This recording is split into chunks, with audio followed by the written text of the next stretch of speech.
नमस्कार, बहुत बहुत स्वागत और अभिनंदन आप सभी का द डिबेट में। मैं ब्रजेश मिश्रा हूं। बहनों भाइयों, किसान आंदोलन लगातार बढ़ता जा रहा है और ये आंदोलन बड़ा व्यापक, बड़ा भीषण और इसका फैलाव उत्तर भारत के तमाम क्षेत्रों में फैलता जा रहा है। देश के सबसे बड़े राज्य उत्तर प्रदेश में इसका राजनीतिक इम्पैक्ट भी बहुत ज़्यादा है। किसान आंदोलन ने उत्तर प्रदेश में सुस्त पड़े विपक्ष में एक नई ऊर्जा भर दी है, एक नई ताकत का संचार किया है, फिर से उठ खड़े होने का एक जज्बा दिया है। शायद यही कारण है कि किसान आंदोलन से विपक्ष ने अपने को ताकत अर्जित की है और इस ताकत के जरिए वो भारतीय जनता पार्टी से उत्तर प्रदेश में निपटना चाहता है।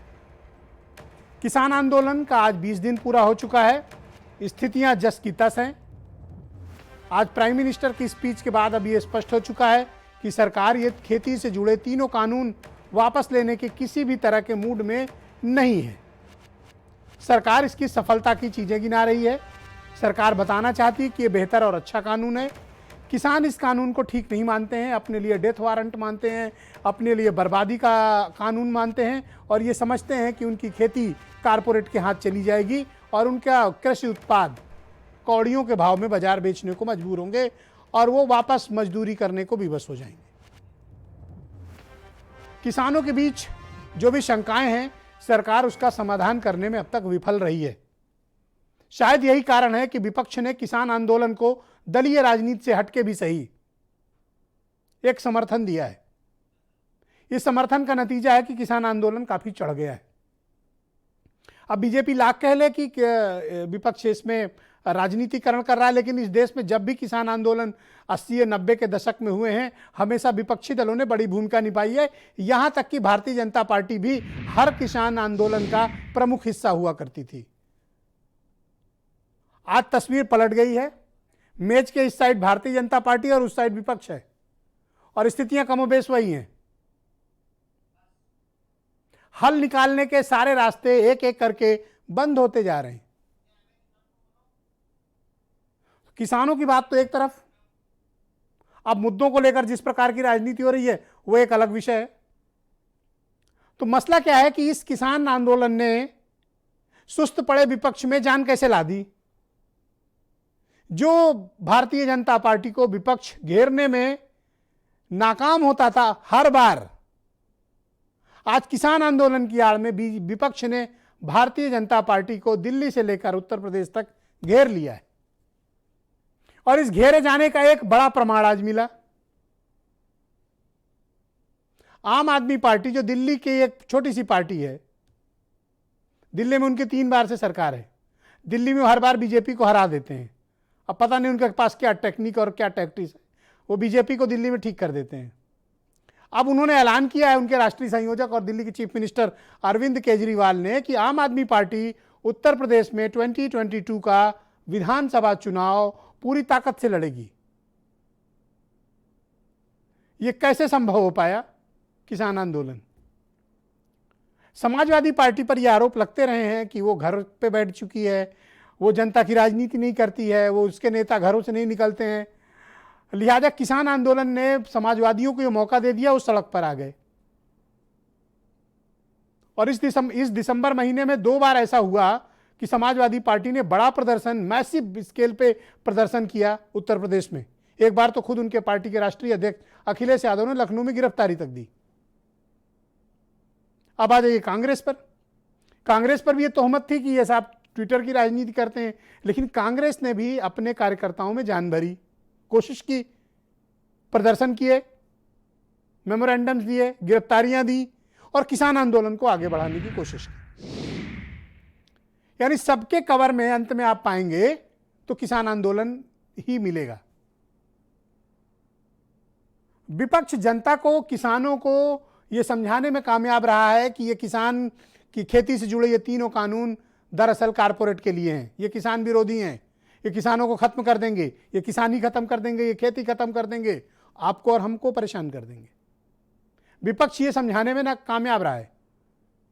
वही भारतीय जनता पार्टी इस पूरे मामले पर डिफेंसिव है, न उगलते बन रहा है न निगलते बन रहा है। बीजेपी भले ही किसान सम्मेलन कर रही हो उत्तर प्रदेश के हर जिले में, लेकिन इंपैक्ट उसका वो वाला नहीं है जो विपक्ष का है। यानी इस बार गेम उल्टा चल रहा है। इंपैक्ट हमेशा बीजेपी का होता था, लेकिन इस बार विपक्ष का होता दिख रहा है। तो ये किसान आंदोलन के साइड इफेक्ट हैं पॉलिटिकली।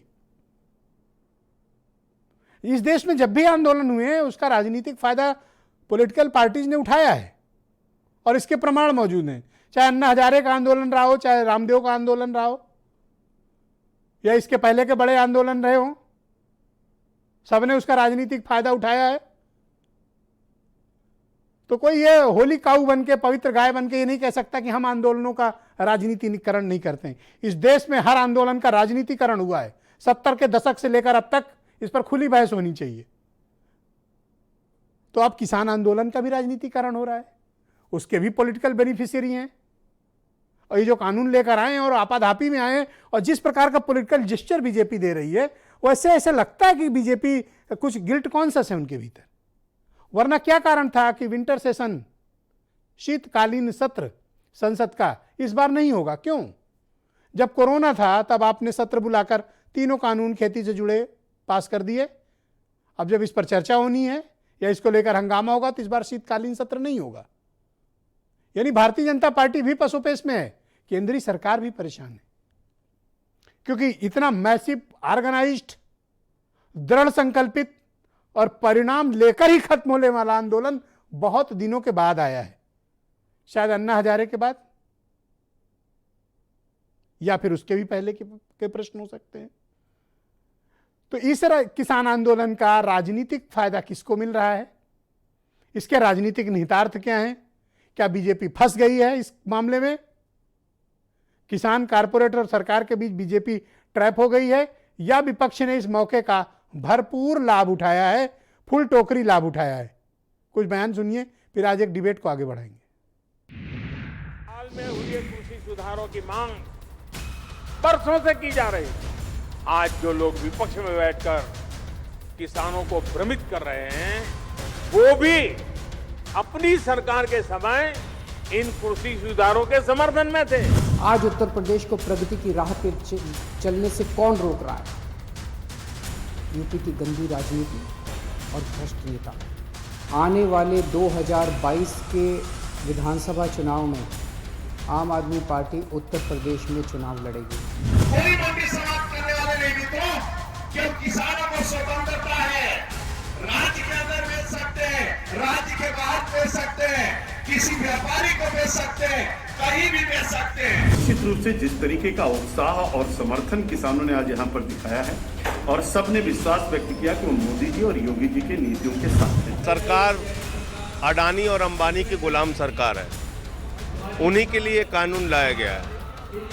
और जब तक इनके मालिक इनको नहीं कहेंगे, जिनके चंदे से ये लोग पार्टी चला रहे हैं, तब तक ये कानून वापस लेने वाले नहीं। एमएसपी पे कानून बनेगा कि कोई भी प्राइवेट वो आएगा तो उसके नीचे खरीद नहीं करेगा। ये उनको कानून बनाना पड़ेगा। इसमें ये जो कानून है इनको रद्द करना पड़ेगा। ऑलराइट, तो इस डिबेट को आगे बढ़ाते हैं। इसके राजनीतिक निहितार्थ भी निकालेंगे, किसानों के हितों पर भी बात करेंगे, और केंद्र सरकार में आज प्राइम मिनिस्टर की स्पीच के बाद अब ये स्थिति स्पष्ट हो चुकी है कि केंद्र सरकार अपने कदम पीछे 1 इंच भी हटाने को तैयार नहीं है। मैसेज क्लियर है, मैसेज लाउड है। जिसको समझना हो समझ ले, और जिसको नहीं समझना हो वो कान में तेल डालकर बैठे। पर मैसेज सरकार की तरफ से बिल्कुल क्लियर है, और उन्होंने अपने अपने किसानों से बात भी शुरू कर दी है। लिहाजा इस आंदोलन में अभी बहुत पेंच बचने बाकी हैं। तो आज की डिबेट में मुझे ज्वाइन कर रहे हैं हीरो वाजपेयी भारतीय जनता पार्टी से हैं, सुची विश्वास कांग्रेस से हैं, डॉक्टर एमएच खान वैभव महेश्वरी आम आदमी पार्टी से हैं, विवेक साइलेज समाजवादी पार्टी से हैं, राजवीर सिंह जादौन भारतीय किसान यूनियन के प्रदेश अध्यक्ष हैं, और वीरेंद्र सिंह जी हमारे स्टेट हेड हैं। बहुत स्वागत और बहुत बहुत शुक्रिया आप सभी का मेरे साथ इस परिचर्चा में सम्मिलित होने के लिए। तो Hero Vajpayee ji, now message is clear and loud कि ये तीनों कानून आप वापस नहीं लेंगे। आज प्राइम मिनिस्टर की स्पीच सुनने के बाद मुझे तो यही स्पष्ट प्रतीत हो रहा है। अगर आप इसमें कुछ संशोधन चाहते हो तो बताएं। नहीं, सरकार ने कहा है कि किसान के सुधार के लिए है, और बरसों से ये चल रहा था। नरसिम्हा राव की सरकार से ये शुरू हुआ था, और उसको अब जाकर जामा पहनाया जा सका। संसद में 5 दिन बहस हुई, और लोकसभा में, और 7 दिन हुई राज्यसभा में। तमाम दल राजनीतिक दल रहे और तमाम राज्य सरकारों ने उसे लागू भी कर दिया। केजरीवाल सरकार ने भी लागू कर दिया था। अचानक ये पंजाब से जो आंदोलन उठा और इसमें आपने कहा ही कि आंदोलनों पे लोग राजनीतिक रोटियां सेकते आए हैं। मुझे लगता है आपकी बात सत्य है कि बरसों से जो आंदोलन हुआ उसमें राजनीतिक दल अपनी राजनीतिक रोटियां सेकते आए हैं और वही हो रहा है। सरकार ने कहा है कि हमने किसान के सुधार के लिए बनाया।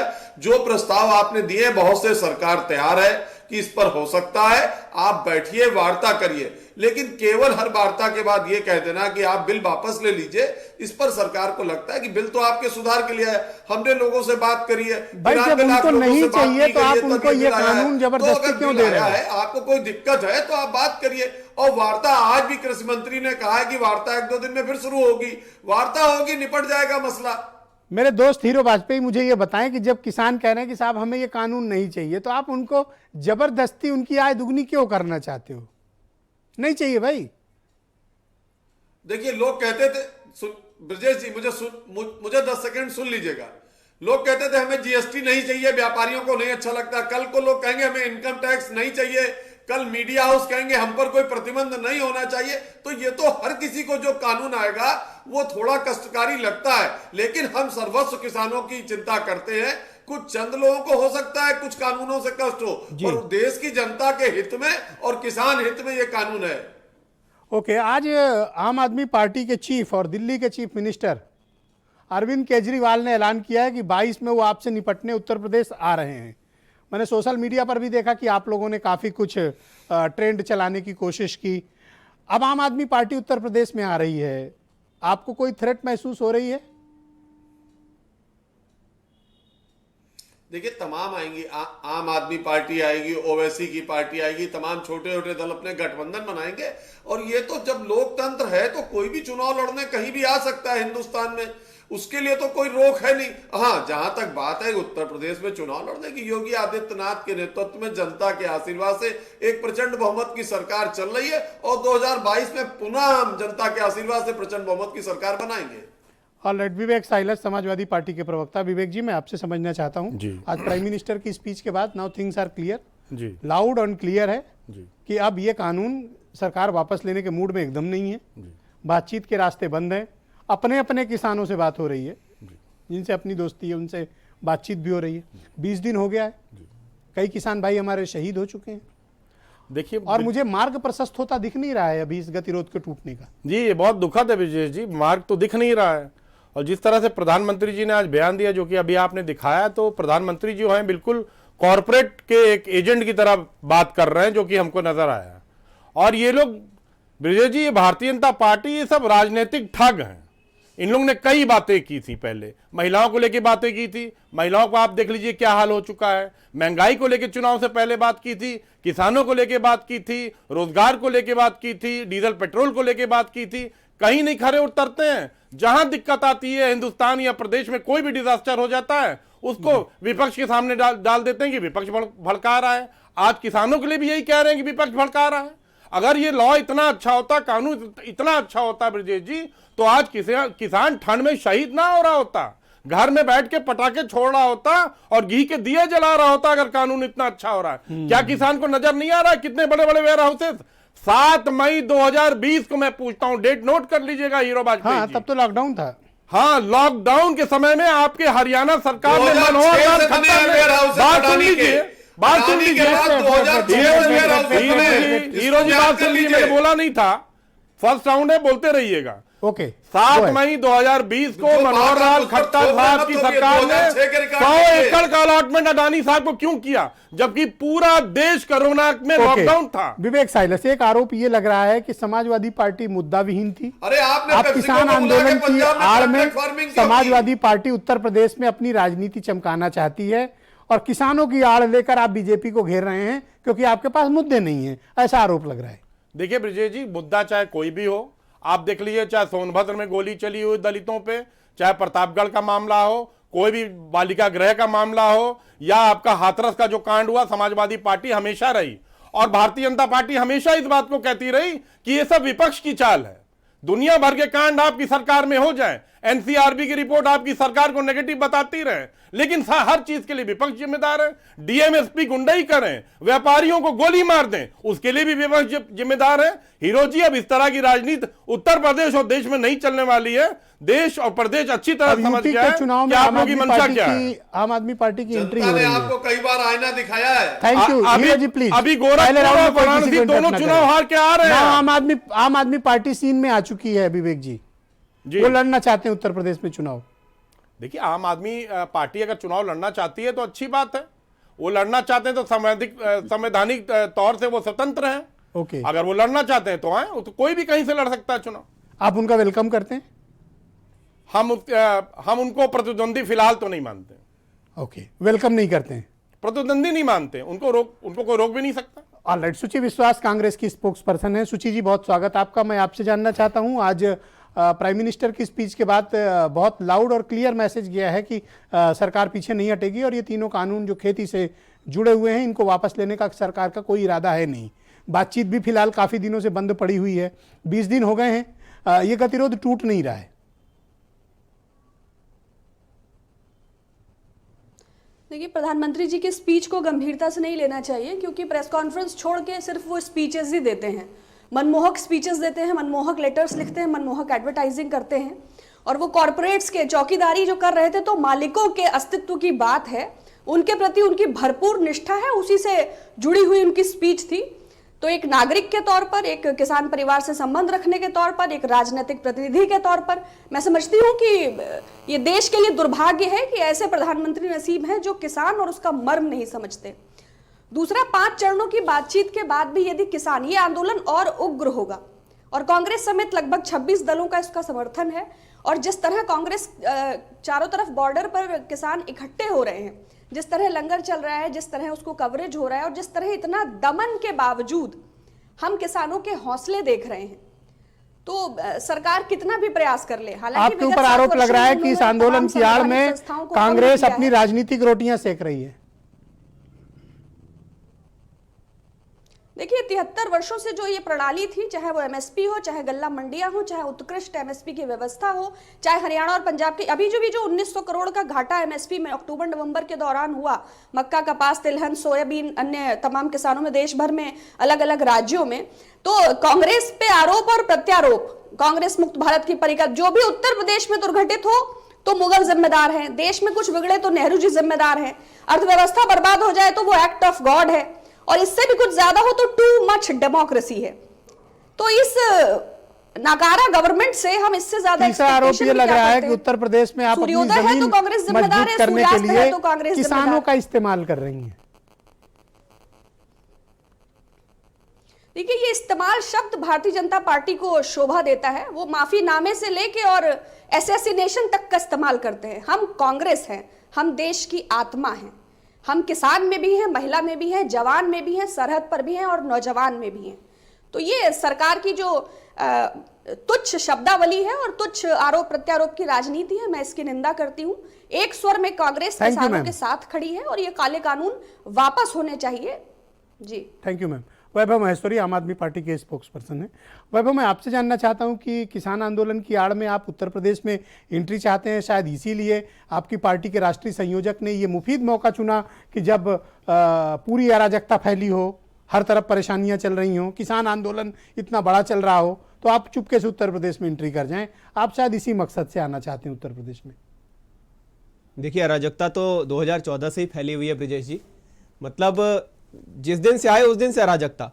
कोरोना के काल में भी जब हर तरफ शांति थी, सारे दरवाजे लॉक कर दिए गए थे, पूरा देश लॉकडाउन में था, तो उस समय पर भी एयरपोर्ट बेच दिए, रेलवे बेच दिया, कोरोना का घोटाला भी कर लिया और मतलब बलात्कार भी चल रहे हैं और उसके ऊपर पुलिस की लीपापोती भी चल रही है। कितना ज़्यादा इन्होंने अराजकता फैला के रख दी है।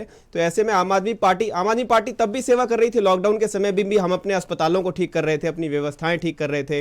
और जिस दिन से हम सरकार में आए दिल्ली में, पहले दिन से हमने अपने प्रॉमिस को डिलीवर करना शुरू किया और इस हद तक प्रॉमिस डिलीवर किए कि कई प्रॉमिस तो हमारे एजेंडा में थे भी नहीं। जैसे कि आप देखिए, मुफ्त बिजली।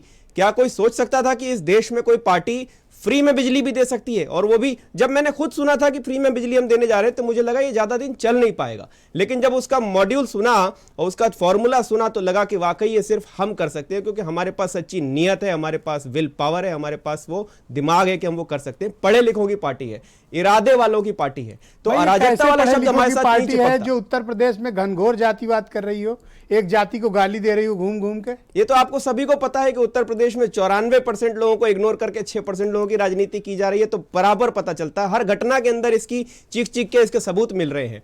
और आम आदमी पार्टी चाहती है कि उन 6% को भी इंक्लूड करके 100% की राजनीति की जाए, सबको मुफ्त बिजली मिले, सबको शिक्षा मिले, सबको स्वास्थ्य मिले, सबको ये गुंडागर्दी से निजात मिले और विकास की राह पे उत्तर प्रदेश बढ़ सके। जबकि उत्तर प्रदेश के लोगों में इतनी पोटेंशियल है कि यहाँ का युवा जब बाहर जाता है तो झंडे गाड़ देता है। उत्तर प्रदेश में आप उत्तर प्रदेश में कैसे खड़े हो पाएंगे?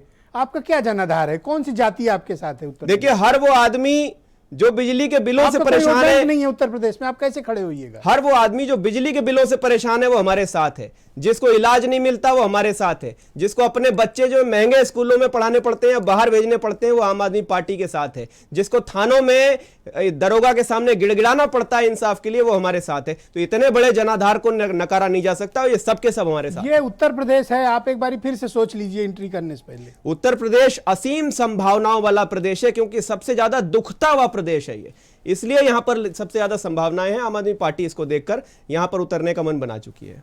ऑल राइट, मेरे साथ डॉक्टर एमएच खान मौजूद हैं, बहुत ही जाने माने पॉलिटिकल एनालिस्ट हैं, और राजवीर सिंह जादौन जी भी मुझे कनेक्ट हो चुके हैं। डॉक्टर खान, मैं आपसे समझना चाहता हूं कि किसान आंदोलन का गतिरोध टूट क्यों नहीं रहा, पहली बात। और दूसरी बात, आपके मित्र अरविंद केजरीवाल उत्तर प्रदेश की राजनीति में फाइनली एंट्री करने का इरादा बना लिए हैं और अब वो ऑफिशियली आ रहे हैं और आज उन्होंने ऐलान भी कर दिया है। नहीं विजय सिंह भी आपको बता दूं, जो आपने बताया कि प्रधानमंत्री जी ने जो भाषण दिया है, तो ये प्रधानमंत्री जी झुकने वाले नहीं हैं। तो ये केजरीवाल के सवाल को आप क्यों इग्नोर कर दिए? मैं केजरीवाल के सवाल को इग्नोर इसलिए कर रहे हैं कि देखिए अभी इंटेंशनली आप इग्नोर कर रहे हो एक्चुअली। नहीं, पश्चिम बंगाल में चुनाव होने वाला, उसमें क्यों नहीं जा रहे हैं केजरीवाल साहब? अभी तो पश्चिम बंगाल में चुनाव होने वाला है, वहां चले जाए ना, पहले वहां अपना आजमाइश कर ले, फिर यहाँ उत्तर प्रदेश में आएंगे। उत्तर प्रदेश में तो इनका कोई चुनाव अभी लड़ा नहीं, तो इनको इग्नोर करना ही ये बेहतर है। इनको अभी कोई महत्व देना नहीं है जब तक इनका कुछ आधार नहीं बन जाता है। देखिए, पंजाब सरकार ने ये बिल पंजाब में लागू नहीं करने का विधानसभा में पारित कर चुका है कि अभी पंजाब में नहीं लागू करेंगे। लेकिन पंजाब की सरकार कब तक रहेगी, कब तक लागू होगा, ये नहीं पता है। कल को अगर सरकार बदल जाती है तो वही नियम लागू हो जाएगा। जी विजय जी, मैं ये कहना चाहता हूं आपसे कि आपके अपने कोई कर्मचारी हो जिसको आप 1 लाख तनख्वाह दे रहे हो और उसके बाद आप कहें कि मैं तुमको 3 लाख तनख्वाह दूंगा, उसके बाद वो धरने में बैठ जाए, ये तो समझ में नहीं आती है। अगर किसानों के फायदे में है तो किसान ठंड में क्यों मर रहा है? किसानों के हक में है तो किसान क्यों मर रहा है? और देखिए, राजनीतिक लाभ फायदा किसी को नहीं होने वाला है। अगर किसान बिल आने के बाद ही सभी पार्टियों ने एक मुश्त होकर ये फैसला लिया होता, ये बिल किसानों के खिलाफ है, किसान को आंदोलन होने से पहले ही राजनीतिक पार्टियां अगर अपना आंदोलन शुरू कर देती तो उनको फायदा होता जी। ये तो किराए के मकान में जाने की बात है, किराए के मकान में चले गए, कल को किराया नहीं दिया, निकाल बाहर कर दिए जाओगे। आपके पास कोई एजेंडा नहीं रहा है, आप डीजल पर बात करते हो, आप पेट्रोल पर बात नहीं करते हो, आप किसी के सहारे पर राजनीति करोगे तो राजनीति का फायदा नहीं होने वाला। पर इन्हीं मुद्दों को लेकर अरविंद केजरीवाल उत्तर प्रदेश में चुनाव लड़ना चाहते हैं, आपको क्या तकलीफ है उनसे? आपको उनसे परेशानी क्या है? बंगाल, पश्चिम बंगाल चले जाए ना। अगर आप ऑल इंडिया लेवल की पार्टी हैं तो पहले पश्चिम बंगाल में चुनाव हो रहा है, वहां जाकर ताकत दिखाइए।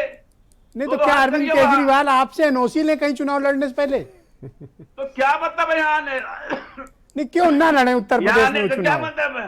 क्यों ना लड़े? आपको क्या आशंका है? आपको क्या डर है कि केजरीवाल आएंगे तो क्या हो जाएगा? आप खुलकर कहिए, खुलकर बोलिए खान साहब। मैं कह रहा हूँ लड़िए, खूब लड़िए, लेकिन ईमानदारी की बात यह है कि जो पहले चुनाव जहां होता है वो पार्टी वहां चुनाव में अपना दमखम दिखाती है। अगर वहां दमखम नहीं दिखा पाती है तो खाली एक जगह सिमटना है तो सिमट जाइए, क्या करना उसमें। सीए का आंदोलन हुआ था, ये लोग कोई नहीं गए जी, लेकिन राजनीति करके अपना सीटें ले आए। राजवीर सिंह, थैंक यू खान साहब। राजवीर सिंह जादौन भारतीय किसान यूनियन के प्रदेश अध्यक्ष हैं। जादौन जी, आज आपने प्राइम मिनिस्टर की स्पीच सुनी होगी। अब स्थितियां लगभग स्पष्ट हैं कि सरकार ये कानून वापस नहीं लेगी। अब आपके पास विकल्प बहुत सीमित हैं, अब आप लोगों का आगे का क्या प्लान है? देखिए ब्रजेश जी, बहुत देर से मैं सुन रहा हूँ, 20 मिनट से हमारे साथी किसानों की बात पर ये बहस हो रही है और सब लोगों ने अपनी अपनी गाथा का गान किया है। ये आंदोलन सरकार के विरोध, सरकार और किसान के बीच का मामला है, किसी पार्टी के बीच का मामला नहीं है, ना भाजपा ना कोई अन्य दल। हम सरकार और किसान के बीच का मामला है। इसलिए प्रधानमंत्री जी ने जो कहा है, ठीक बात है, प्रधानमंत्री बहुत सम्मानीय व्यक्ति होते हैं देश के, लेकिन ये वही किसान है जिन्होंने 2-2 बार सरकार बनाई। ये वही किसान है जिसने कोरोना काल में जीडीपी को बचा के रखा। सारे दुनिया के विज्ञान फेल थे, लेकिन किसान का विज्ञान चल रहा था। कोई भी किसान खेत से कोरोना पॉजिटिव होकर किसी अस्पताल में नहीं गया। हमने अपने खेती का काम जारी रखा और डूबती हुई जीडीपी को एग्रीकल्चर सेक्टर ने बचाया। तो किसान के साथ राजनीति न की जाए, किसान के साथ कोई आरोप प्रत्यारोपों का दौर न चलाया जाए। किसान की बात बड़े मन से सरकार सुने। जब लगभग 1 दर्जन अमेंडमेंट वो स्वीकार कर चुके हैं कि हाँ मेरी गलती है, तो जब दर्जन भर चीज़ें ऑब्जेक्शनेबल सरकार मान गई है तो तीनों कानूनों को बगल कर दे, वापस कर दे और बैठ करके किसानों के बीच में फिर 3 कानून बनाए और मजबूत बनाए, जिससे देश का भला हो। पर सरकार कहती है कि इन 3 कानूनों से आपका जीवन बदल जाएगा, आपकी आमदनी दुगनी 3 गुनी हो जाएगी, आपको बहुत प्रॉफिट होगा और आपकी पूरी पुश्तें बदल जाएंगी और आपको इसका बहुत फायदा होने वाला है, और आप ये शायद समझ नहीं पा रहे हैं, ऐसा सरकार कह रही है। देखो, आमदनी तो दुगनी कर सुनते सुनते 2022 आने वाला है। हमारी लागत बढ़ गई है, आमदनी तो बढ़ी नहीं है। और इन कानूनों के आने का सबसे बड़ा रुझान हम आपको बता दें, जैसे ही कानून लागू हुए, गेहूं का रेट आप देख लीजिए 1400-1500 रुपये है, धान का रेट देख लीजिए 900 रुपये, 1000 रुपये है, मक्का का रेट देख लीजिए। ये तो इसके सीधे फायदे आ गए हैं किसान के सामने, सीधे सीधे सरकार के द्वारा जो एक रुझान आ गए हैं। अब तो सरकार समझ जाए, कोई बहुत बड़ा देश का नुकसान ना हो, इसके पहले ही समझ जाए। ये तो रुझान आ चुके हैं मार्केट में। तो मैं अब आपके पास विकल्प जादौन जी क्या बचते हैं? What next? आगे क्या करने वाले हैं आप लोग? हम शांतिपूर्ण तरीके से आंदोलन कर रहे हैं। सरकार के इस रवैये से देश के किसानों में आक्रोश और गुस्सा भड़क रहा है। लोग दिल्ली की तरफ रुख कर रहे हैं। हमें भरोसा है। नहीं, हमने कुछ नहीं किया, दोबारा मिलाइए आप। जी, हमने छुआ भी नहीं है। जी जी जी, बोले आप। अरे भैया घुमा देंगे, देखो तुम घुमा दिया, फिर देखो क्या हुआ। खान साहब का गड़बड़ ठीक हो गया।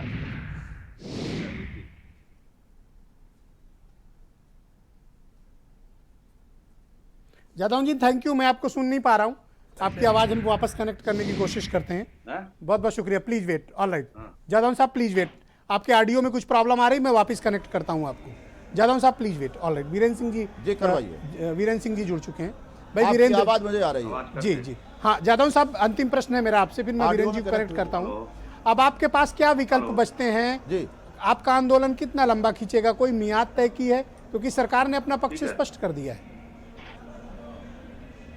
नहीं, हमारा आंदोलन कितना लंबा खिंचेगा ये सरकार को तय करना है कि वो कब तक हमारी बातों को मानेंगे। लेकिन मेरा भरोसा है कि देश के किसानों के द्वारा चुनी हुई सरकार किसानों की आवाज़ को जरूर सुनेगी।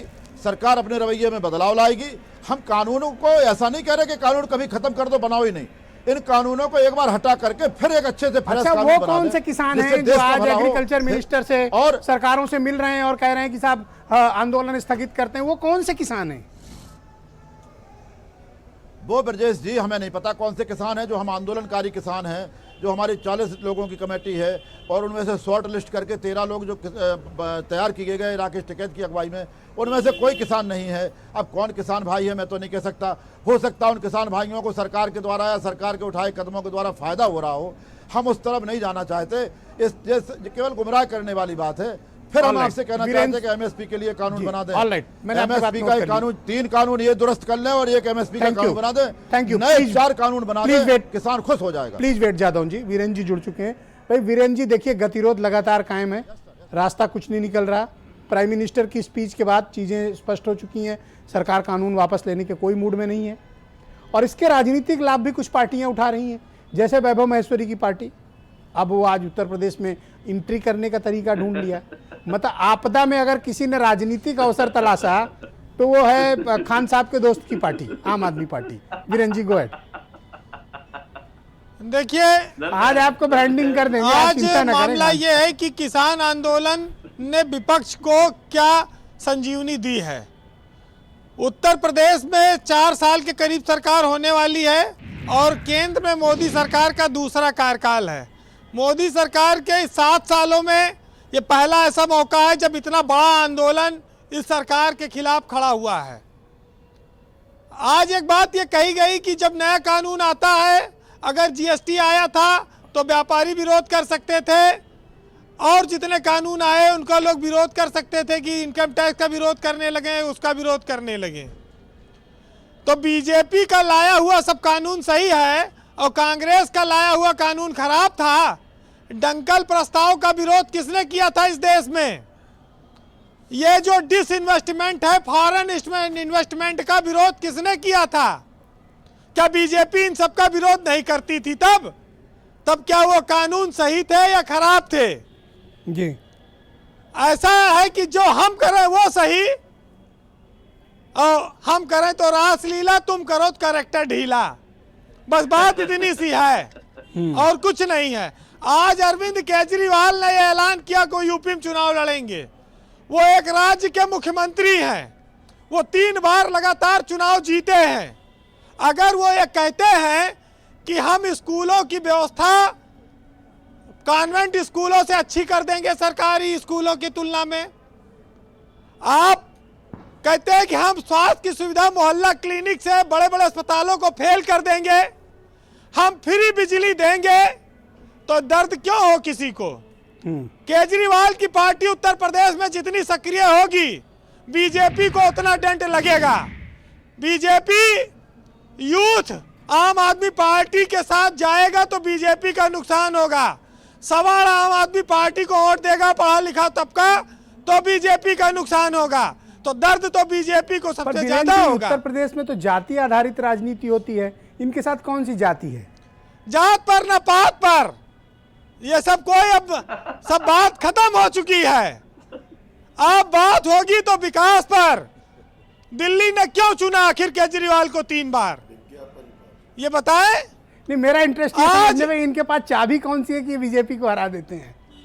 इनसे चाबी जी, ये बीजेपी जो है 4 महीने में किसानों को 2000 रुपया देती है क्वार्टर में और 5 किलो फ्री राशन देती है।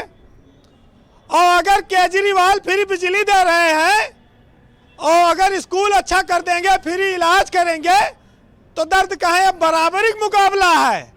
अब आओ, तुमसे 2 हाथ आगे बढ़कर देने वाला आया है। तुम फ्री बांट रहे हो, ये भी बांटेंगे। न वो अपने घर से लाके दे रहे हैं, न ये अपने घर से देंगे। आज विपक्ष के साथ क्या स्थिति है? विपक्ष आज अखिलेश यादव निकलते हैं तो उनको नजरबंद कर दो, केजरीवाल को घर में नजरबंद कर दो, विपक्ष पर मुकदमे ला दो, जेल में भेज दो, जेल में डाल, जेल भेज दिया जाए। इस तरह से विपक्ष का कोई दुश्मन है? लोकतंत्र में विपक्ष का तो होना अनिवार्य कहा गया है। भाई या तो एक दलीय सिस्टम कर दिया जाए चीन की तरह कि दूसरा दल होवे न करे, कोई विरोध ही नहीं करेगा। भाई ये सब चीजों को अब देखना होगा। लेकिन खान साहब कह रहे हैं कि आम आदमी पार्टी को इग्नोर किया जाए। अब ये खान साहब की अपनी विचारधारा है। भाई ठीक है, नहीं कह रहे, नहीं कहा खान साहब, नहीं कहा, नहीं कहा, नहीं कोई भी दल, अरे नहीं, कोई नहीं। अगर एमआईएम यहाँ आकर चुनाव लड़ती है, उसने बिहार में चुनाव लड़ा, किसको फायदा पहुंचाया, किसका नुकसान हुआ? अब यूपी में आएंगे, किसको फायदा पहुंचाएंगे? केजरीवाल लड़ेंगे, किसका वोट का नुकसान होगा? ये सब लोग अपना अपना आकलन करें, लेकिन किसान सड़क पर मर रहा है 20 दिन से। इस ठंडी रात में लोग बीमार पड़ रहे हैं और यहां पर बात हो रही हम पीछे नहीं हटेंगे। ना हटो भाई। इस देश में कहा गया कि जब मर्ज बहुत खराब हो तो कड़वी दवाई पीनी पड़ती है।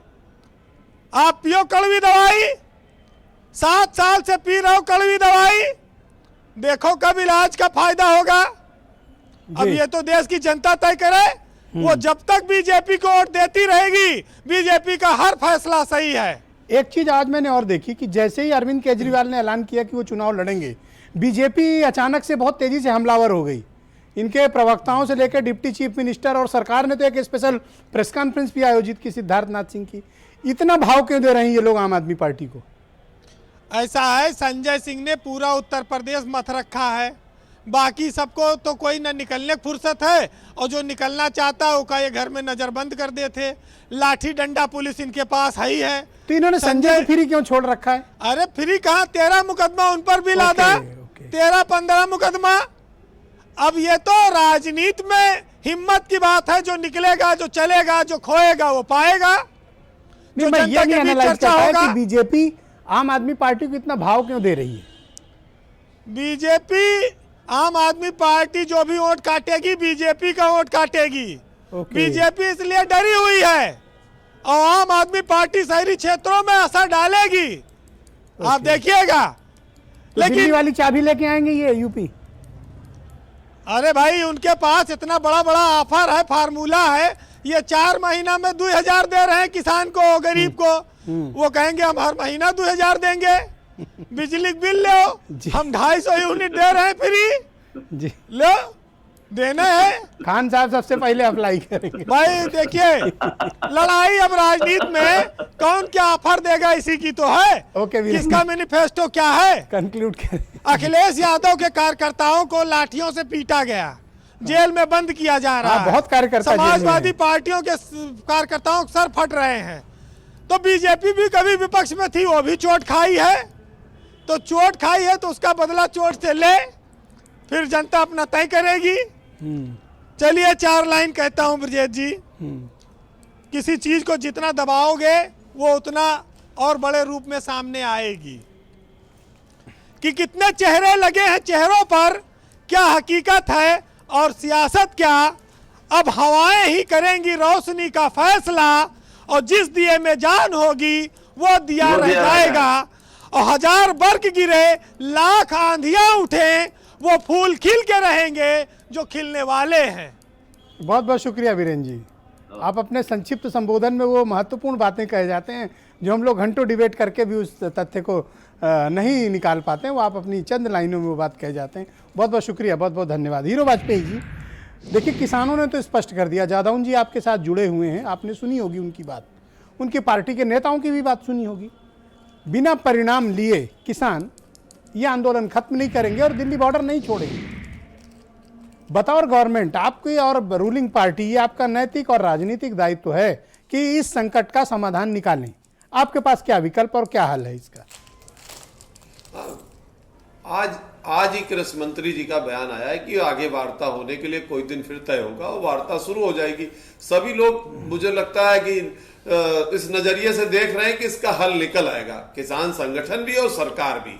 और मुझे लगता है अंतोगत्ता जो विपक्षी दल राजनीति कर रहे हैं फेल होंगे किसान और सरकार के बीच में, क्योंकि सरकार ने जो कानून बनाया किसानों के हित के लिए बनाया और ये किसानों के द्वारा चुनी सरकार है। जो भी जनप्रतिनिधि हैं उसमें किसानों का अंश है, किसान ने उन जनप्रतिनिधियों को चुना है, उन्हीं की बात रखने के लिए चुना है। तो मुझे लगता है सरकार और किसान के बीच में समझौता होगा, निकल आएगा। पर ब्रजेश जी, मुझे लग रहा है आज आपकी बहस कुछ किसान के अलावा आम आदमी पार्टी के घोषणा पत्र पढ़ने पर ज्यादा है, कुछ डिरेल सी हो रही है। नहीं, डिरेल इसलिए हो रही है क्योंकि आज मैंने देखा कि जैसे ही अरविंद केजरीवाल की प्रेस कॉन्फ्रेंस खत्म हुई, बनारस से लेकर लखनऊ तक आप लोगों ने इसके लिए मुझे लगता है कोई और डिबेट रखनी चाहिए थी। किसान में आम आदमी पार्टी को नहीं डालना चाहिए था। मैं ये जानना चाहता हूं कि इतना एक्साइटेड क्यों हैं आप लोग आम आदमी पार्टी को लेकर, भारतीय जनता पार्टी उत्तर प्रदेश में, कि सरकार एक स्पेशल प्रेस कॉन्फ्रेंस कर रही है, आज तो मुझे ये डिबेट एक्साइटेड लगती है। नहीं, मुझे आज आप लोग एक्साइटेड क्यों लगे?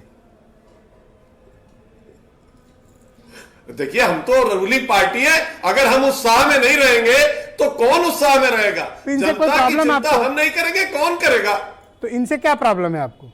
कोई आ जाए, ओवैसी आ जाए, आम आदमी पार्टी आ जाए, और 2-4 पार्टी आ जाए, लोकतंत्र में आप किसी को रोक नहीं सकते। पर किसी इनके ऊपर एक तो का आरोप घोषणा ये पत्र किसान के नहीं, उसमें मैं नहीं इसलिए होना पूछ रहा हूं क्योंकि आम आदमी पार्टी पर ये आरोप लगते हैं कि साहब वो बीजेपी की बी टीम है। आपका ये एक्साइटमेंट कुछ और कहानी बता रहा है, इसलिए मैं बार बार पूछ रहा हूं। नहीं, वो तो ओवैसी को भी बताते हैं कि भाजपा की बी टीम है, कांग्रेस को भी कह देते हैं भाजपा, जहां क्योंकि आपके दोस्त आ गए हैं चुनाव लड़ने, हो सकता है इसलिए इसलिए आप बहुत एक्साइटेड हो। क्यों विवेक जी? जी, ये इनके दोस्त लोग भी आ गए हैं चुनाव लड़ने, तो शायद इनको अच्छा लग रहा हो, इसलिए एक्साइटेड है कि 12 बजे प्रेस कॉन्फ्रेंस खत्म हुई, 12:10 पे, और 12:30 बजे से बीजेपी ने अटैक शुरू कर दिया।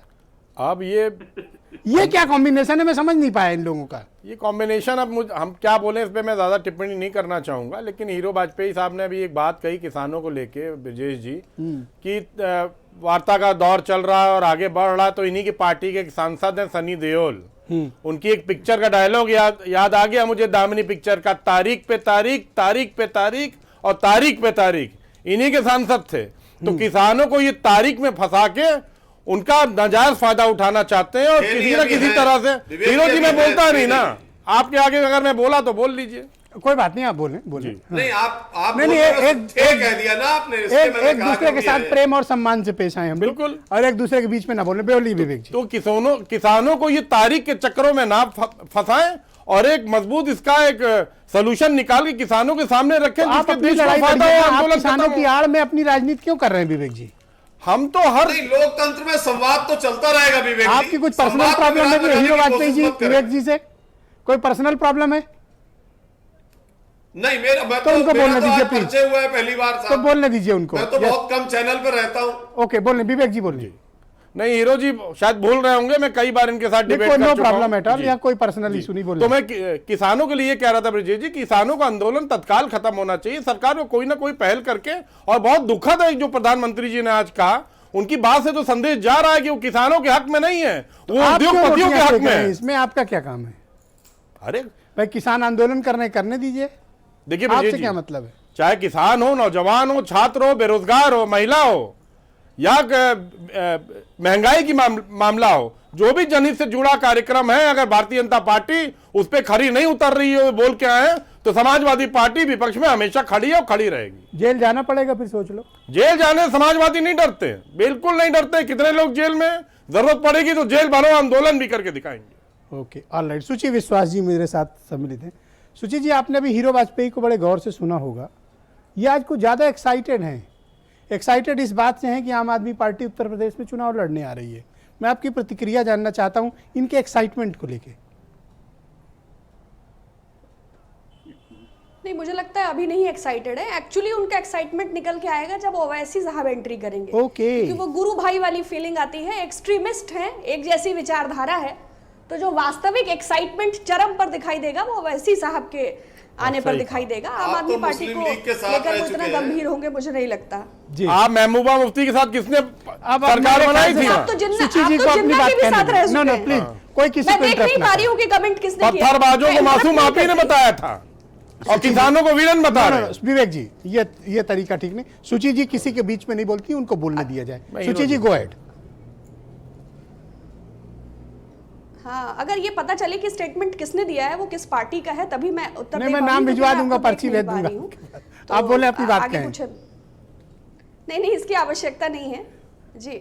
बस मैं ये कहना चाहती हूँ, चूंकि किसानों का आक्रोश लगातार बढ़ रहा है और प्रधानमंत्री जी की जो भाषण है वो निराशा करने वाला है, और इन तीनों काले कानून शीघ्र अतिशीघ्र वापस होने चाहिए। क्योंकि अगर इतना पुरजोर विरोध हो रहा है और सरकार ये कह रही है कि संशोधन 5 चरणों की बातचीत के बाद अमित शाह साहब हो या नरेंद्र तोमर साहब हो या पीयूष गोयल साहब हो, तो संशोधन की बात भी तभी आती है जब कुछ गलत हो।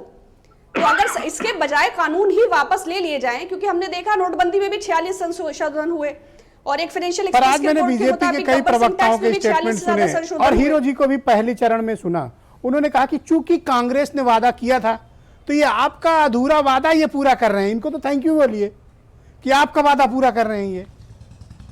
हाँ, देखिए जी, गब्बर सिंह टैक्स को भी पानी पी कर नकल करने के लिए अकल की आवश्यकता होती है। चूंकि भारतीय जनता पार्टी के पास मौलिकता का अभाव है, तो चाहे वो वन टैक्स वन नेशन हो, चाहे पेट्रोल डीजल प्राइसेस हो, चाहे वो सिलेंडर की महंगाई हो, या और भी इंटरनेशनल क्रूड मार्केट के रेट्स हो, ये कहना कि कांग्रेस ये कह रही थी, तो तब आप मंद बुद्धि थे क्या? जब कांग्रेस कह रही थी तब आप पानी पी पी के पूरे देश में विरोध कर रहे थे, इंक्लूडिंग प्राइम मिनिस्टर। तो तब आपको ये समझ में नहीं आया था कि खामियां क्या हैं। और जिस तरह आपने अप्लाई किया, चाहे वो वन टैक्स वन नेशन हो, चाहे आप वन पेंशन की बात करें, तो आप जब आप रघुराम राजन साहब और उर्जित पटेल साहब को नहीं समझा पाए कि कहां पर क्या प्रॉब्लम था, जब आपने नोटबंदी की और वित्त मंत्री साहब जेटली को जी को नहीं पता था, तो मेरा तो अनुरोध है कि थोड़ा बुद्धिमत्ता पर आप ट्रस्ट करें, थोड़ा फाइनेंशियल एडवाइजर्स पे ट्रस्ट करें, और कानून बनाते समय जो भी कानून प्रांतों के विशेषाधिकार हैं, चाहे वो न्यू एजुकेशन पॉलिसी है, चाहे फार्मर्स के एग्रीकल्चर रिफॉर्म्स हैं, चाहे लेबर रिफॉर्म्स हैं, तो उनके स्पेशलाइज्ड लोगों से जरूर बात करें। ये रात में 12 बजे मूड किया, जीएसटी लागू कर दिया, 8 बजे मूड किया, नोटबंदी कर दिया, दिमाग में आया और कृषि बिल ले आए और लेबर रिफॉर्म्स लगा दिए, ट्रेनें रोक दी। तो ये तानाशाही और ये निजामी हुकूमत का जो आपका मिजाज है, इससे बाहर आइए और देश को एक लोकतांत्रिक प्रक्रिया से गवर्न करिए। Thank you. यही मेरा आपसे अनुरोध है भारतीय जनता पार्टी से। गंभीर आरोप लग रहे हैं कि आम आदमी पार्टी दरअसल भारतीय जनता पार्टी की बी टीम है। ऐसा इसलिए लोग कह रहे हैं क्योंकि आज जैसे ही केजरीवाल की प्रेस कॉन्फ्रेंस खत्म हुई, वाराणसी में केशव मौर्य, लखनऊ में सिद्धार्थनाथ सिंह की एक स्पेशल प्रेस कॉन्फ्रेंस आयोजित कराई गई। जितने भी प्रवक्ता हैं, शायद ही कोई हों जिन्होंने मतलब आप लोगों पर अटैक न किया हो। तो ऐसा प्रतीत होता है विपक्ष को, दूसरे दलों को, कि आप लोग मैच फिक्स किए हुए हैं। हालात बड़े बुरे हैं ब्रिजेश जी। अभी किसान बिल के बाद में और किसान और आज के अनाउंसमेंट के बाद में मेरे कई मित्रों से संवाद हुआ था, जिसमें कुछ लोग अलग अलग पार्टियों में भी हैं, बीजेपी में भी हैं। तो कहना यह था कि बड़ा ठगा हुआ महसूस खुद ही कर रहे हैं। मतलब भारतीय जनता पार्टी के भी कार्यकर्ता, विधायक, एमपी भी ठगा हुआ महसूस करते हैं, क्योंकि एक विधायक बनने के लिए, सांसद बनने के लिए जनता से जुड़ना पड़ता है, जाना पड़ता है। तमाम हजारों किसान, सैकड़ों किसान अपने विधायकों से जुड़े होते हैं। अब यहाँ मामला है कि किसान बिल आ गया अडानी जी से सेटिंग करके, ना किसानों को पता था, ना प्रतिनिधियों को पता था, ना कुछ था।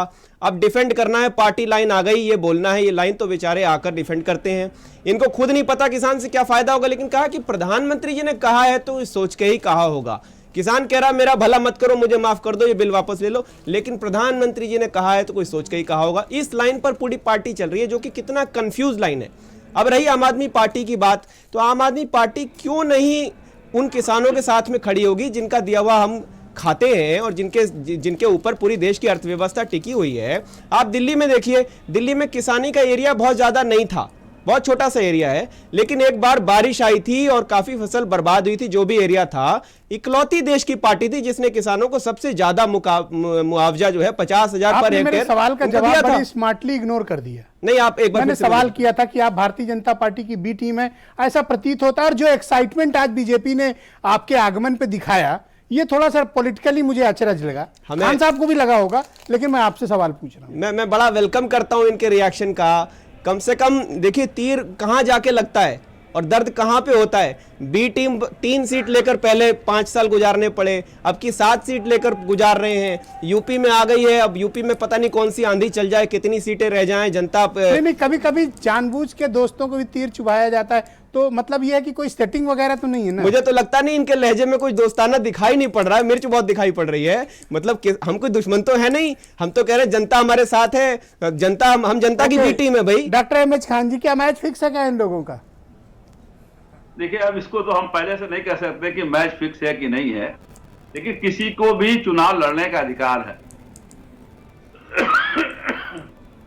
अगर यहां पर आकर के जी पहले भी बाई इलेक्शन हुए हैं, उसमें भी लड़ लेते तो कुछ पता चल जाता कि हाँ कितना के। अब अगर आकर के यहाँ पर अब बिजली फ्री कर रहे हैं, अस्पताल बना रहे हैं, और स्कूलों में आप कॉन्वेंट से अच्छा शिक्षा दे रहे हैं जी, तो ये जनता को तय करना पड़ेगा कि हम इनके साथ जाएंगे। नहीं, ये तो ज्यादा खान साहब, ये किसका वोट खाने आ रहा है, ये सही सही बताओ। डिप्लोमेसी छोड़ो, आप ओरिजिनल बन जाओ।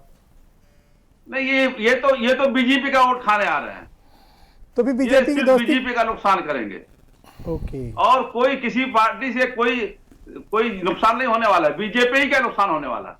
तो बीजेपी का नुकसान करके इनको क्या लाभ है? इनको लाभ है, इनको 2-4 सीटें मिल जाएंगी, ये भी विधानसभा में बैठ जाएंगे। दिल्ली में भी यही कहा गया राष्ट्रीय था। स्तर की पार्टी बनना चाहते हैं ये, तो ये चुनाव लड़ेंगे ही लड़ेंगे, और लड़ेंगे तो शहर में कुछ हो सकता है इनको मिल जाए। तो आपके मुताबिक बीजेपी से इनकी कोई सेटिंग नहीं है? नहीं, सेटिंग तो हम इसलिए नहीं कह सकते हैं कि अगर ये सेटिंग करेंगे तो फिर बीजेपी की खिलाफत करेंगे, फिर लड़ेंगे क्या? ओके, सेटिंग तो एक ही पार्टी की है बीजेपी से। किसकी?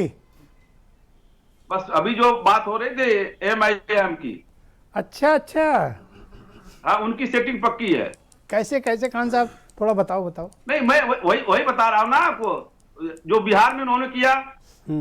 अगर बिहार में वो ना करते तो वहां पे सरकार बीजेपी आप मुझे बताइए कि ओवैसी को चुनाव क्यों नहीं लड़ना चाहिए? वो डेमोक्रेसी है, कोई पार्टी कहीं लड़ सकती है। क्या मुसलमान कांग्रेस का बंधक है? क्या मुसलमान कांग्रेस का गुलाम है? क्या मुसलमान नॉन बीजेपी किसी पॉलिटिकल पार्टी का बंधक है? क्यों ओवैसी चुनाव नहीं लड़ सकते? सुन लीजिए, संविधान के खिलाफ उनकी पार्टी का नाम है, उनके पार्टी का नाम ही तो बदल दो ना, तो चुनाव आयोग कैंसिल कर दे। और आप किसी को ये नहीं कह सकते कि फला चुनाव न लड़े, फला न लड़े। अरे क्यों न लड़े भाई? बहरा बैठा है, चुनाव आयोग बहरा है। जो भी पार्टी जाति के नाम पर अपने पार्टी का नाम रखता है वो उसी के लोगों का होता है। आपने तब विरोध नहीं किया जब हिंदू युवा वाहिनी चुनाव लड़ती थी? हम लोग आम आदमी तब विरोध नहीं किया? नहीं, मैं ओवैसी से क्या प्रॉब्लम है भाई? मुस्लिम नहीं होना चाहिए, मैं जानना चाहता हूँ। ठीक है, नाम बदल दे चुनाव आयोग, आप जाओ शिकायत कर दो। एक पार्टी का नाम बताइए। पर ओवैसी जहाँ चुनाव लड़े वहां यह है कि साहब वो बीजेपी के मददगार हैं। ओवैसी क्या करें फिर? राजनीति छोड़ दें? ओवैसी करें, अपनी पार्टी के नाम बदले और लड़े चुनाव। सबको दे टिकट, हिंदू को, मुसलमान को, बैकवर्ड को, ईसाई को, क्रिश्चियन को, पंडित को, ब्राह्मण को, ठाकुर को, सबको टिकट दे। क्यों एक बेल्ट चुनते हैं, मुसलमानों का बेल्ट चुन के वहां चुनाव लड़ते हैं? क्यों ऐसा करते हैं वो? तो अगर वो अपनी कम्युनिटी की बात रखना चाहते हैं तो क्या गलत है उसमें? कम्युनिटी की बात यहाँ नहीं होती, यहाँ देश की बात होगी, यहाँ संविधान की बात। कौन देश की बात करता है खान साहब? सारे लोग जातियों में, कुनबों में, क्षेत्रों में, गोत्रों में बटी पॉलिटिकल पार्टी से आप एक्सपेक्ट करते हैं देश की बात करे कोई? यही तो दुर्भाग्य है इस देश का। इस देश सब करें तो ठीक, और अगर ओवैसी करें तो खराब। पता नहीं आपको खान साहब, आपको कुछ पर्सनल प्रॉब्लम है ओवैसी से? नहीं, हमें पर्सनल प्रॉब्लम नहीं है, हमें संविधान लागू करना चाहते हैं। हम सब समाज के साथ जीना चाहते हैं। हिंदू, मुस्लिम, सिख, ईसाई आपस में सब भाई भाई नारा हम चाहते हैं जी। ये हिंदुस्तान हमारा एक गुलदस्ता है, इसमें सारे हिंदू, मुस्लिम, मुसलमान, ठाकुर, पंडित, ब्राह्मण सबको एक साथ उठने बैठने का मौका मिलना चाहिए। ना कि एक मुस्लिमीन करके आप दंगा भड़काइए। आप वहां पर बैठ के आप वो मुसलमानों के बीच में बात करते हैं। यहाँ हम तो आज आपको तो आपकी नजर में ओवैसी दंगाई है? बिल्कुल दंगाई है। Okay, all right. चलिए मैं किसानों के मुद्दे पे लौटता हूँ क्योंकि डिबेट कुछ भटक रही है, तो मैं वापस उसको ट्रैक पे किसान वाले मुद्दे पे लाता हूँ, क्योंकि अपन बात तो किसान की ही करेंगे। जादौन साहब, इनकी पॉलिटिकल बातें तो अलग हो गई। देखिए, सरकार ने ये कह दिया है कि हम कानून वापस नहीं लेंगे, और आप कह रहे हैं कि हम ऐसा करवाए बिना जाएंगे नहीं। रास्ता क्या है, विकल्प क्या है? देखिए ब्रजेश जी, इस डिबेट का अधिकांश भाग तो खैर जो भी हुआ। अभी हमारे भाजपा के मित्र कह रहे थे कि ये किसानों के द्वारा चुनी हुई सरकार है, किसानों की सरकार है। तो मैं समझता हूँ कि भारतीय जनता पार्टी का नीचे से लेकर ऊपर तक के सारे लोग इस बात को याद रखेंगे कि ये किसानों के द्वारा चुनी हुई सरकार है। मैं और एक बात कहना चाहता हूँ, हम लोग अपना एजेंडा लेकर के गांव से चले, आज दिल्ली के गेट पर बैठे हैं। सरकार को खोजते खोजते हम यहाँ तक पहुँच गए हैं, और सरकार से हमारी वार्ताओं का दौर भी चला है। आज जब प्रधानमंत्री जी से इस तरह की बात सुनी है तो मन में ठेस जरूर लगी है, लेकिन इस हिंदुस्तान का किसान जो अराजनीतिक है, हमें राजनीति से कोई मतलब नहीं है। हमें हिंदुस्तान के प्रति, अपने देश की माटी के प्रति किए गए अपने कार्यों का, और भारत माता के प्रति किए गए अपने कार्यों का जो भरोसा है, उससे मेरी अंतरात्मा की आवाज ये कहती है कि सरकार को अपना स्टैंड बदलना पड़ेगा। किसानों की आवाज को सुनना पड़ेगा। बड़ा तो कोई नहीं है ना बीजेपी में या रूलिंग पार्टी में या सरकार में। वंस प्राइम मिनिस्टर ने कोई बात कह दी तो अब फिर आगे क्या आपके पास, आपको ठेस पहुंची, मेरी सिंपैथी है आपके साथ, लेकिन अब प्राइम मिनिस्टर ने कह दिया तो कह दिया, कोई बात नहीं है। नहीं, ऐसा नहीं है, कोई बात नहीं है। प्राइम मिनिस्टर हैं, बड़े पद पर हैं, अच्छे व्यक्ति हैं। हम समझते हैं कि जब उनको लगेगा कि यहाँ पर इतनी ठंड में किसान पड़ा है, जहाँ कलेजा कुल्फी बन रहा है लोगों का, ऐसी जगह हमारे दर्द को समझेंगे, गांव-गांव में किसानों को आक्रोश को समझेंगे, जरूर हमारी बात को सुनेंगे और हम लोग डटे हुए हैं। बिल्कुल कहा जा रहा है कि आप लोग साहब खालिस्तानी हैं, आप लोगों को कहीं और से फंडिंग मिल रही है किसी दूसरे देश से, और आप लोगों में कुछ देश विरोधी लोग घुस गए हैं, इस टाइप बातें कही जा रही हैं। ओके खान साहब एक सेकंड रुकिएगा, जाता हूं। बिल्कुल नहीं, हम इस तरह की बातों का ब्रजेश जी बहुत जोरदार तरीके से खंडन करते हैं। कोई भी तत्व इस तरह का हमारे बीच में नहीं है। अगर आता है तो हिंदुस्तान का गृह मंत्री और यहाँ की इंटेलिजेंस क्या कर रही है, विदेश से आने वाली सूचनाओं को 1 महीने पहले बता देते हैं, या हमारे बीच में आ भी गए, इनको पता भी नहीं चला। जो भी है उनको गिरफ्तार करिए, हम लोग उसका विरोध नहीं करेंगे। जो इनके फंडे खिलाफ हो चुके हैं, अब कोई नया फंडा ढूंढ करके लाएं। किसान को इस देश का भाग्य विधाता है, इस देश की सरकार आप लोगों के आंदोलन को बदनाम करने की कोई कोशिश हो रही है? बिल्कुल हो रही है, लेकिन हम घबराए हुए नहीं, हम डरे नहीं हैं। हम अपने पवित्र और सच्ची आत्मा से शांतिप्रिय तरीके से आंदोलन कर रहे हैं। ऐसी चीजों से हम घबराएंगे नहीं, बिल्कुल नहीं। लेकिन हमारे बीच में अगर ऐसे तत्व आएंगे, हम अभी हमारे गाजीपुर बॉर्डर से कल कोई लोग थे, हम लोगों ने निकाल के बाहर कर दिया। हमारे नेता आदरणीय राकेश टिकैत साहब ने साफ कहा है कि हम देशद्रोही बातों को, देशद्रोही चीजों को कतई पसंद नहीं करते हैं। हम सच्चे राष्ट्रभक्त हैं और ऐसी राष्ट्रभक्ति है जिसका कोई लोभ नहीं, लालच नहीं, ना हमारा कोई उससे रिटर्न चाहिए। हम देश का भला करना चाहते हैं। बहुत बहुत और धन्यवाद। हिंदुस्तान की सरकार को देशभक्तों के साथ अपनी आत्मा का जुड़ाव करके हमारी बात को मानना चाहिए। कानूनों को वापस लेकर के 3 कानूनों की जगह 4 कानून बनाएं, अच्छे कानून बनाएं और MSP पर भी कानून बनाएं। बहुत बहुत शुक्रिया, बहुत बहुत शुक्रिया। मैं आप सबका बहुत आभार प्रकट करता हूं इस महत्वपूर्ण परिचर्चा में। आप सब मेरे साथ सम्मिलित रहे, बहुत बहुत शुक्रिया, धन्यवाद, नमस्कार।